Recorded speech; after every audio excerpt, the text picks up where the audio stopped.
Hi friends, it is Claire, and today I am going to talk about how to show an autistic person you love them, so please stick around.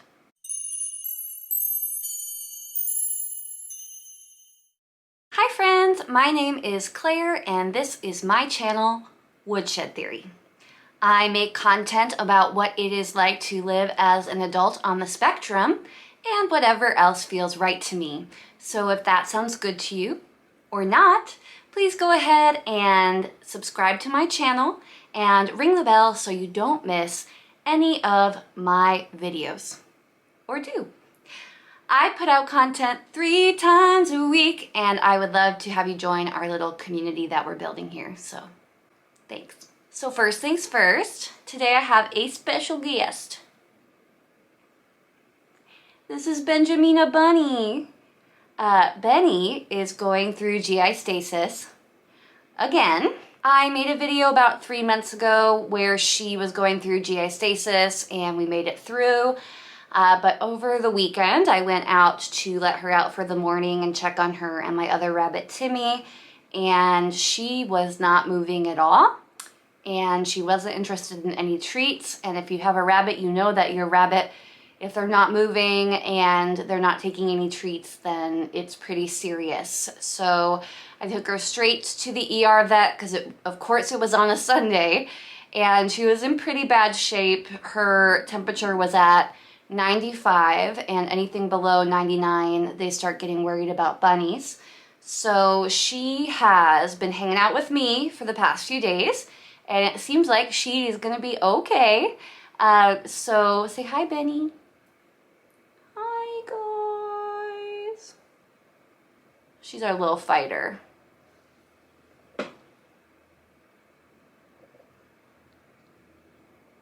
I love her. She weighs 1.2 kilos. That's my little potato. Okay, let me put her back so that she can chill out on her heating pad where she's recouping. So my first thought on the topic of today's video was how to love an autistic person. But that didn't seem like the right title because lots and lots of people have autistic people in their lives and they love them. So more specifically, I wanted to talk about how to show an autistic person that you love them. Because let's be honest, it is so easy to love an autistic person. That's not the hard part. The hard part is showing someone from another neurotype that you love them in a way that they can understand.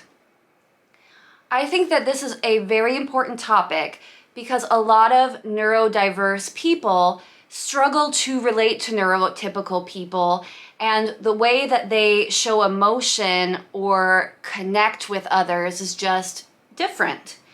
So I thought I would come up with a few ways that you can show the neurodiverse person in your life that you love them, that you care, that you're trying to connect with them. Because I know that a lot of neurotypical people who love autistics in their lives are trying to desperately connect with them and show them that they love them. And I can relate to that. I know a lot of neurotypical people, even autistics, who love other autistics. They're trying desperately to show their neurodiverse person that they love them in a way that they understand and feel loved, and they might be struggling with that. So, disclaimer, I am very aware that everyone is different and that includes neurodiverse people. So if this does not apply to your person or yourself or you don't agree, everyone is different. These are just things that I have found helpful and I thought I would share with you. So the first thing is very easy and it might seem obvious, but it's to tell the person directly how you feel as directly as possible. This might sound odd because duh, everyone knows to be direct with autistic people, but I also know in some cultures saying how you feel isn't really a cultural norm. However, Autistics struggle to read subcontext or unspoken emotions and messages. If you are direct with "I love you" and "I care about you," the message is very clear and easy to understand. Sometimes you might feel like you're being obvious with your message, but I am here to tell you that autists often miss what you think is obvious because we think so literally and we don't pick up on social cues. So even if you think that you're being redundant or like you showed them that you love them, so why would you need to say it? I would go ahead and say it anyway. Depending on the person, you may need to be even more clear, i.e., "I love you and I'm telling you this so that you know that I love and care about you," or "I love you and here is why." It's also possible you might have to be specific about the kind of feelings that you're having for them. So, "I love you" in a romantic way, not just in a friendly way. Because an autistic person might hear "I love you" and just think, okay, as a friend. But if you're trying to let them know it's romantic, then you probably want to clarify that as well. So no subtlety, be as clear as possible. I'm not saying that autistic people can't take a hint. There are instances where we can. I'm just saying on the whole, in general, it can be really difficult to pick up cues. A side note on this one is probably don't have an expectation to receive an "I love you" in response or even get the response that you were looking for. Responding in kind is a social norm that we don't always pick up on. So expecting that reciprocation, you might not be on your way to getting that. The second thing I thought was important for neurotypical people to know is to be okay with how we communicate with you and how we relate to you. This can really help us feel understood and loved. Personally, I did not know that when a person shared something personal that was going on with them, that it wasn't acceptable to come back to that person with a similar situation or story that happened to you. So, newsflash, some people really find this rude. They feel that you're trying to one-up them or trying to downplay their experience. However, the neurodiverse brain works very differently than the neurotypical brain. We relate through common experience. So if a neurodiverse person comes back at you when you're trying to tell them something that's happening to you with a personal experience, they're not trying to be selfish or downplay your experience. They're just trying to tell you in their own way that they're listening to you, that something similar happened to them, and they understand you because of that. But I completely get how it would seem like they were downplaying your experience or they didn't care. They're trying to show you that they care by telling you about their experience. Now, just accepting this and allowing the conversation to move forward will really help in your relationship with that person and will help them feel loved and cared for. A great response to this, instead of walking out of the conversation or not seeking support from your autistic friend in the future, is to say something like, "Wow, that is similar. You really know what I'm feeling, huh?" Or something like, "Sounds like you can relate to me. Let me share some more with you." So this way, you're acknowledging that the neurodiverse person is attempting to connect with you, and also bringing the conversation back to yourself and then getting more of the interaction that you're looking for. I hope that that makes sense. So acknowledge that yes, it is a similar story to what they just said, and that they can relate to you, and then moving the conversation back to your experience. Number 3, observe how your autist likes to be treated. This is very true for both verbal and nonverbal autistics, especially for nonverbal autistics. Do they like to be the one to approach you first? Do they not like any physical touch, or maybe they love hugs? Do they prefer that a person comes to them quietly and peacefully when they see them, instead of the typical neurotypical interaction that might be a loud, excited greeting and straight into a hug? They might be really uncomfortable with that. If you observe a neurodiverse person and treat them in the way where they feel most comfortable, you are going to see that neurodiverse person open up to you and communicate with you in new and amazing ways.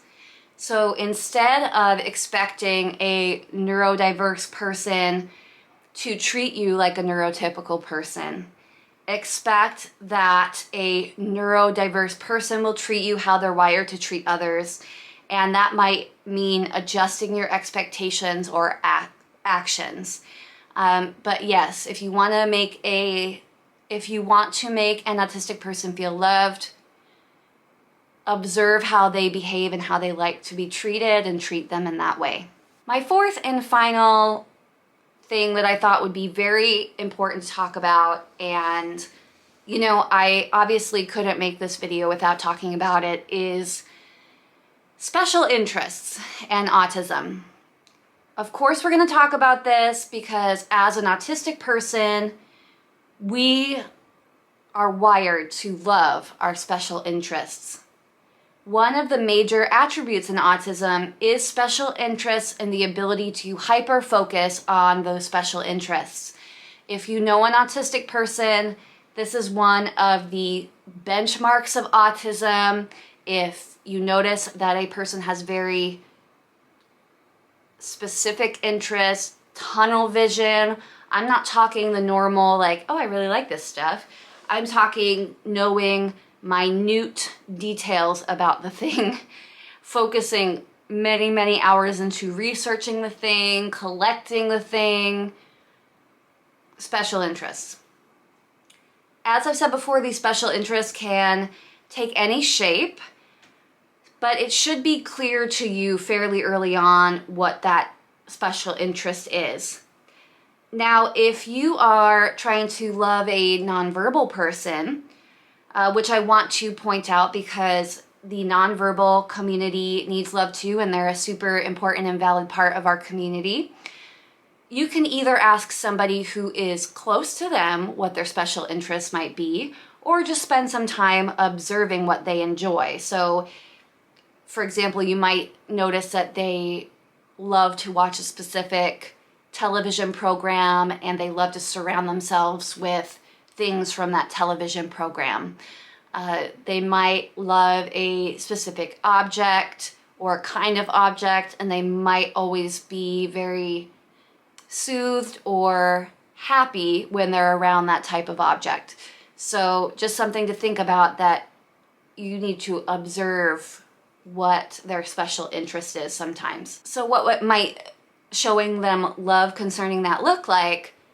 Watching that TV show with them, doing the activity with them, being in the same room with them while they do that activity, giving them things that have to do with that special interest or activity, and letting them enjoy it. If they love doing arts and crafts of a certain type for hours, getting it set up for them or sitting and doing the activity with them will really make them feel seen and excited. It makes them feel love.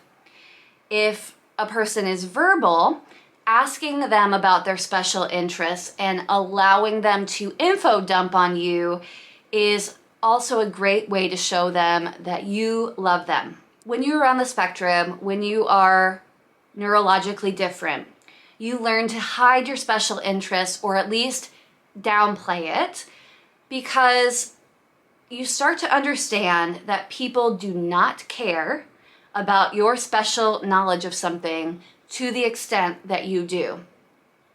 For example, if I started going on and on about my love for plants, you might be okay at first, but after, a 30-minute lecture on a specific scientific level of detail of plants that you were not expecting, and you yourself don't really like plants, or maybe you casually be like, oh yeah, plants are cool, but after 30, 40 minutes of something like that, you can see how somebody might say, stop, I don't want to hear about this anymore. So letting someone indulge in info dumping about their special interest, or letting them be themselves about their special interests around you, is a wonderful way to show an autistic person that you love them. So whatever that looks like, accepting that and letting them dwell on it and sharing their excitement about it is a huge way to show an autistic person that you love them. Just a quick pro tip though, before you engage an autistic person on their special interests, you may want to use the restroom beforehand. You may want to get a drink and a snack, because when this happens, you could be there for a while. I think everyone would agree with me on that. So yeah, guys, those are my biggest tips / observations on how to show an autistic person that you love them. I know that there are more, so what do you think? This is not an exhaustive list. Do you have any others that you would add to the list? Are there ways that you like to feel loved as an autistic person? Let me know in the comments below. I know people really value the additional advice, and we'd love to build that community of information here. That's gonna be it for me today, friends. I hope that you enjoyed the video. Remember to like, comment, subscribe, blah, blah, blah, blah, blah. I love you all so much, and I will see you on Friday.